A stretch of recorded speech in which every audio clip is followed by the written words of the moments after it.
Welcome to Taking Stock. I'm Amanda Lang. Coming up on the show, we'll get a reality check on the costing of the federal party platforms and what's the best advice for investors in these wild markets, plus how poor housing affordability trickles down in a disastrous way. That's all ahead. First, for the week that was in business, it's time for the briefs. The leading parties' election platforms are in and balanced budgets are out. The Conservatives are promising $110 billion in new spending measures and a deficit of $31 billion this year. That includes spending cuts of $56 billion, though that's somewhat more vague. Meanwhile, the Liberals go even further with $130 billion in new spending and a deficit in the first year north of $60 billion. Global growth forecasts are being cut thanks to the Trump tariffs. The IMF is not sparing Canada. It now sees GDP growing here by 1.4% this year and 1.6% next, down from 2% in both years as recently as January.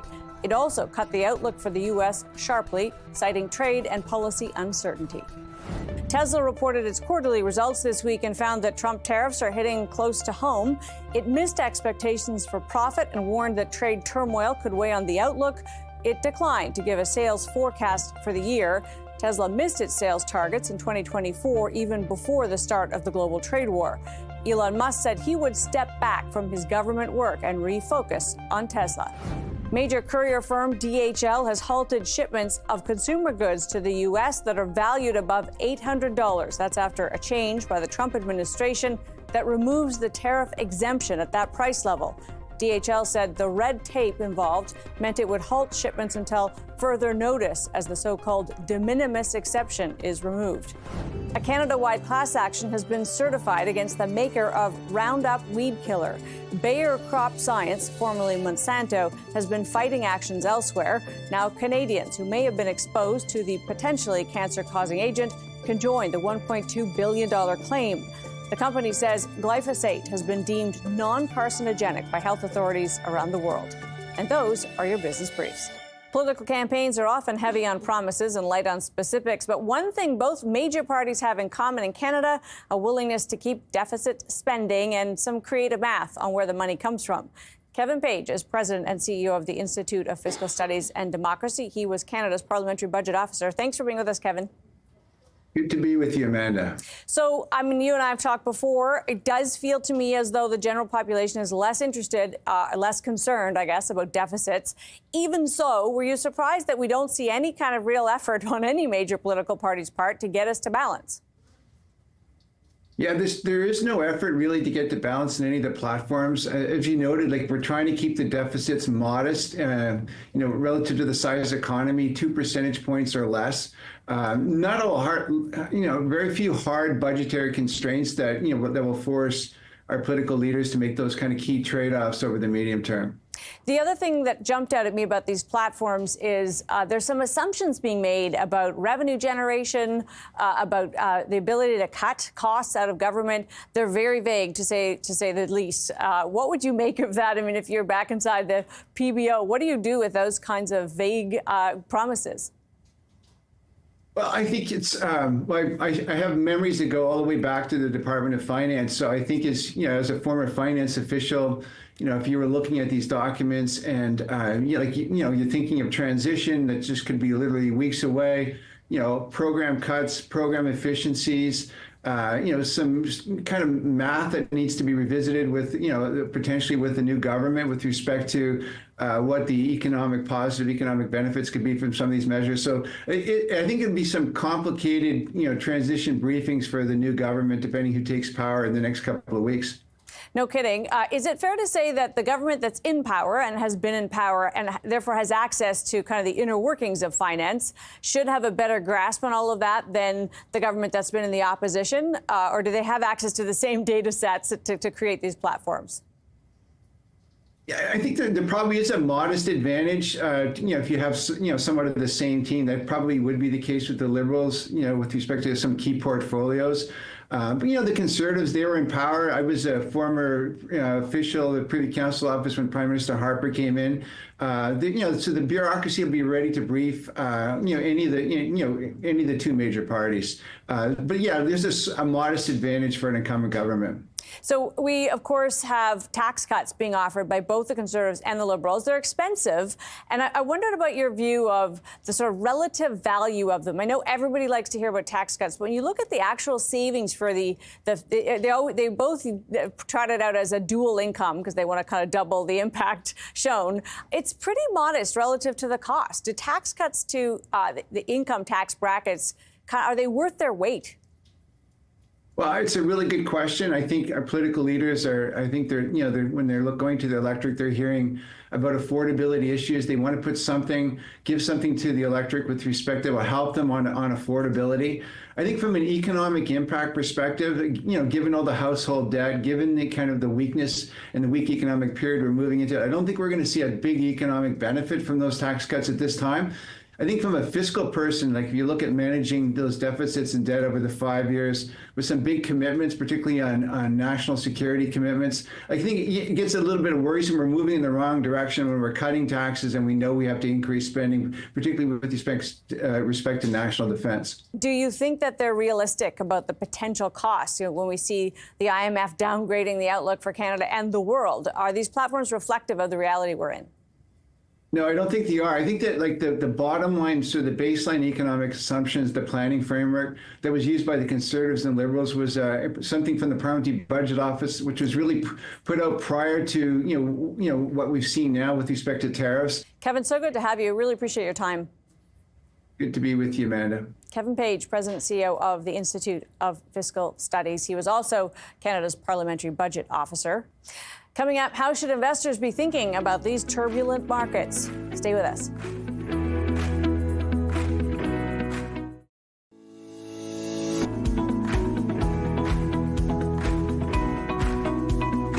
As trade turmoil turned markets incredibly volatile recently, a lot of investors wondered what they should be doing, if anything, in the face of it. Morningstar is one of the world's top providers of independent research and data on markets and investments. Kunal Kapoor is CEO of Morningstar. Thanks for being here. Thanks for having me, Amanda. Morningstar is seen as sort of the independent voice of different types of investments. I'm really curious. I mean, you've seen a lot of different types of markets. I did want to start with what you think about what you're seeing. I mean, between April 2nd and 9th, I can't remember ever seeing anything like that. How would you characterize what's going on right now? Yeah, every downturn like this seems a little different than the last one. Yeah. But obviously, this one is being driven by government policy and some decisions that were made on so-called Liberation Day to, implement new tariffs. I think what you're seeing broadly is uncertainty, obviously, and markets thrive on uncertainty, as do humans. Mm-hmm. I think it's a little overrated, but at the end of the day, they do thrive on uncertainty because stocks ultimately are valued based on discounted cash flows. And what you're seeing here is it's hard to predict what those future cash flows could look like, given that there is no sort of clarity as to where all of this will settle. And so, is this a rational response? Absolutely. Economists at Morningstar certainly feel that the tariffs will not be good for many companies. However, if you go down a level and you're an individual investor, how should you be responding? And should you sort of be watching and kind of responding by the minute? And the answer is no.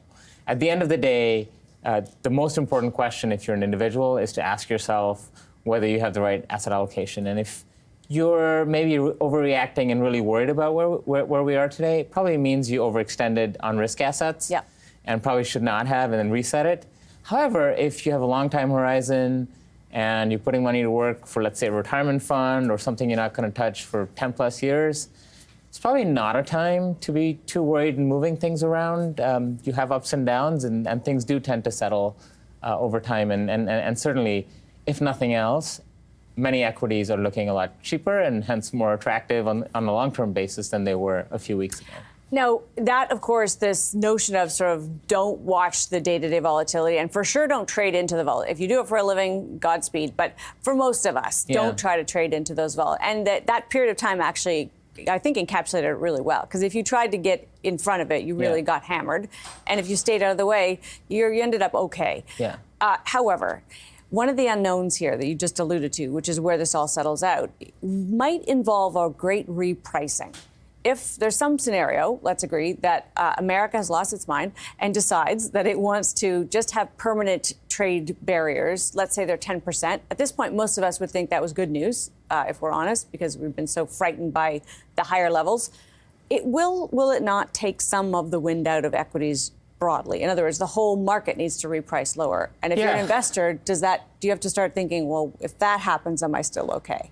Well, there are always winners and losers, and companies do adapt and they do adjust to what's in front of them. Yes.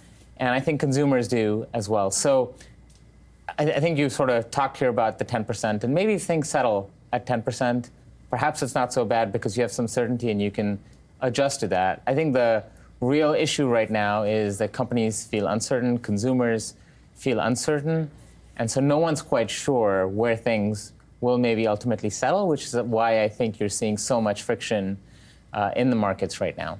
One thing is for sure, and it's been very good for your business, is there's a vast array of different products that are available to investors. ETFs, in my kind of adult life, have come to be kind of the mainstream. Now you have actively traded ETFs. You have access to private markets, which is a whole new kind of. Do you feel as though that the mix is good for investors? That investors are actually well served by what they have at their disposal? I think so. One thing that we have found in our research in general is the one place where investors tend to falter is when they trade too much. Right. And if you look at large institutional investors, Canada has many, they tend not to overreact in the short term. They have long-term allocations and they put money to work with the thinking that it can play out over time. And it's true with individual investors as well. When they're in products such as like target date funds, for instance, they tend to stay put. And so I love new instruments like ETFs, which provide liquidity, or even active ETFs, where you suddenly have all these great managers available at the snap of a finger. What you don't want to have happen is where that liquidity is misused. Mm-hmm. And that's true of the private markets as well. I think it's great that individuals will slowly get access to markets that were largely left alone for large institutional investors, but they have to have the discipline and know, for instance, if you're going to buy one of those instruments, guess what? You're giving up liquidity. So maybe you can't touch it like you could your active ETF. The benefit of that, I think, is you're less likely to hurt yourself by overreacting because you can't. Yes. And so the best thing you can do with portfolios generally is set it and then just forget it.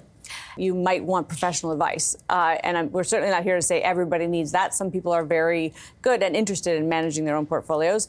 But because some of these tools are deep and liquid, but also influenced by algorithms, now the market is not just a bunch of people yelling at each other on the New York Stock Exchange floor. It's computers talking to each other. Would you say that most investors are better off being on that side of the ledger with a professional manager? Well, I think it depends is the right answer. Clearly, there's a lot of value that a financial advisor can bring to the table. And what I would say is it sort of depends on your personal situation. And you should think about how much time you're going to be able to devote to this and whether you're going to spend the time kind of learning how to build a portfolio and then sticking with it over the long haul. The real value, in my opinion, that an advisor can bring is to get you on a plan and help you manage that plan for the long run. And I think that's so critical in the way that they look at it. Additionally, as you sort of talked about, there's many new investment types coming onto the market. And to the extent you have an interest in thinking about those, how you add them to a portfolio, certainly some professional help is quite helpful. It's really good to have you for this. We appreciate your time. Thanks for having me. I appreciate it. Kunal Kapoor is CEO of Morningstar. Coming up, affordable housing has taken on a new meaning, but we still don't have enough homes for the vulnerable in Canada. That's still ahead. But first, collectors of rare memorabilia will be lining up to get a gander at the trove owned by Hudson's Bay. It includes the 355-year-old charter launching the company well before there was a country called Canada. There's been some pushback about the sale of the historical items to private collectors. But unless public institutions want to pony up, the highest bidder is likely to win out. And we're left with the sad irony for the Bay that its history might be the only thing it owns of any value. We're back after this. Welcome back. We talk a lot about housing affordability, but are we talking enough about affordable housing? Here's a look at the problem by the numbers. We know housing is top of mind for many. An Abacus poll showed 41% of people put it in their top 3 priorities, second only to the overall cost of living. 88% of Canadians are concerned about the overall state of the housing market, but young people are even more concerned at 91%. Meanwhile, 66% of homeowners who earn less than $50,000 a year say they struggle to meet their housing costs, and 57% of all Canadians worry they could lose their home, rented or owned, if their financial situation changed. For lower-income Canadians, that number jumps to 65%. Lack of available housing is playing out in alternative options. In 2024, about half of would-be buyers began looking at other options, including rent-to-own programs, tiny or modular homes, shared living, or cooperative housing. Meanwhile, 12% of Canadians have experienced homelessness at some point. That's equivalent to 4.8 million people, or the population of Alberta. Another 30% know someone who has been homeless. Housing is a universal issue. It's also one, though, that hurts younger or financially vulnerable Canadians the most. And to keep the issue top of mind, several groups came together to form the Housing Canada Coalition. Pedro Barata is the CEO of Habitat for Humanity Canada, which is one of those groups. Pedro, thanks for being with us. Great to be here. You know, it's interesting when we talk about affordable housing, it used to mean housing that lower income Canadians could afford, and now it kind of encompasses everybody. Has that taken some of the lens off of the fact that we have these vulnerable people who are unhoused? I think it's expanded support across Canada for solutions that recognize that more and more Canadians are really feeling the impacts of a lack of affordable housing. And that's why our Housing Canada Coalition came together to make sure that we achieve the right balance and comprehensive, doable solutions that both recognize the extreme vulnerability that hundreds of thousands of Canadians are feeling, but also the growing number of Canadians who are now caught in that unaffordability trap. And we've seen some measures, the two leading parties, Conservatives and Liberals, both promised to cut GST on homes valued at, $1 million and $1.3 million, respectively. Is that enough? Is that the kind of thing you want to see, or are there more kind of active solutions you're looking for? Cutting taxes off new homes is a good start.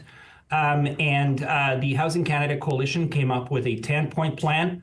And it's actually encouraging to see that all parties are, at least in terms of their ambition, adopting a lot of the planks that we put forward, and everything from starting with job number one, which is to address homelessness and the risk of homelessness among more than 300,000 households. Also, continuing to build more community housing, which is absolutely critical on the affordability index. Also addressing affordable home ownership. And all of these issues together are going to be part of the solution that we need to take action on the day after the election. And of course, because we've seen this supply-demand imbalance for so long, getting more homes built is a big piece of this, the puzzle. There has been some move on, to your point, increasing the commitments to affordable housing as the mix. So if a developer is going to get government funds, they need to commit to a number of affordable units. Is that the way we should go, a sort of a more centrally managed way of thinking about what we're building? We need all kinds of solutions, and one of the main solutions that the Housing Canada Coalition is putting forward is the need to double community-based housing. Community-based housing includes co-ops, social housing, nonprofits, also affordable home ownership provided through organizations like Habitat for Humanity. Right now, that community housing share, it represents 4% of total housing in Canada. We need to double that so that we keep up with the rest of the world in terms of getting to a number that really ensures that we have that foundation so that nobody falls through the cracks and every Canadian can have a safe place to call home. Including new Canadians, Pedro, we did see an increase in the number of refugees along with overall immigration levels. But then we had this terrible problem that felt very un-Canadian of people landing here as a place of, safe harbor, and then we can't house the people that we've welcomed. Are we doing better on that front? I think we're being more mindful about integrating across policy silos. And anytime we do that and we look at the intersection between housing policy, immigration policy, also very importantly, income security policy, we have to look right across so that we can provide a solution that works. And I think that, housing is a complex issue. There is no silver bullet, and starting to think across these policy domains and having, policy actors act and think in a more multidimensional way is going to be absolutely critical as we get to work after the election. If there's only one thing you see a new government adopt in the policies you're proposing, do you consider the most important? Job number one is to address homelessness. So ensuring that we have a strong safety net that ensures that nobody falls through the cracks. There are 300,000 Canadians right now at risk of homelessness in this year alone. And there's a package of initiatives, everything from ensuring we have a stronger portable housing benefit to a housing first approach to housing that people are transitioning into can afford. That's job number one. But of course, that's just a first step. We really need a comprehensive solution. And that's why the Housing Canada Coalition has put forward a 10-point plan that governments need to get to work on the day after the election. Pedro, so good to have you. Appreciate your time. My pleasure. Thanks for having me. Pedro Barata is CEO of Habitat for Humanity Canada. Time for the takeaway and why the future is costly.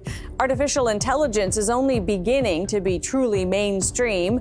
Many people have tried it, but few use it extensively. And not unlike the earliest days of the internet, the really useful tools have yet to emerge. When they do, they're often embedded in other products and services in a seamless fashion that very quickly become technology we simply won't do without. There's little doubt that when those technologies go mainstream, they will have untold benefits. Better efficiency, better functionality, and the ability to do more in that way that is uniquely, wonderfully human.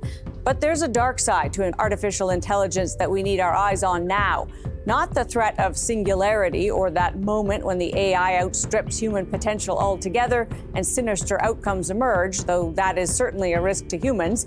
But nearer to hand, and as a consequence more pressing, is the sheer energy requirements of AI. When Sam Altman, the founder of OpenAI, talked this week about how stopping to say please and thank you to your chatbot increases the energy needed for a search, he was only partially joking. Asking a chatbot to frame its response with courtesy while it summarizes the complete text of Tolstoy's War and Peace may seem like a small addition, but it's not immaterial. The very fact that these programs can run such complex tasks as quickly as they do, that summary might take 2 seconds, is astonishing. But it also uses at least 10 times the energy required for a straight search query. Energy in the form of electricity is already in tight supply in most developed nations. Aging grids make delivery of energy a tall order, and many green technologies are in competition for this form of power. It's not hard to imagine a future where access to electricity is the gating issue of prosperity.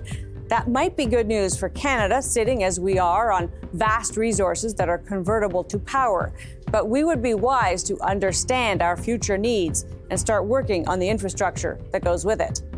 My takeaway? Tech optimists will say the future looks bright. When it comes to powering that future, the time to plan is now. That's Taking Stock for this week. I'm Amanda Lang. Thanks for being with us.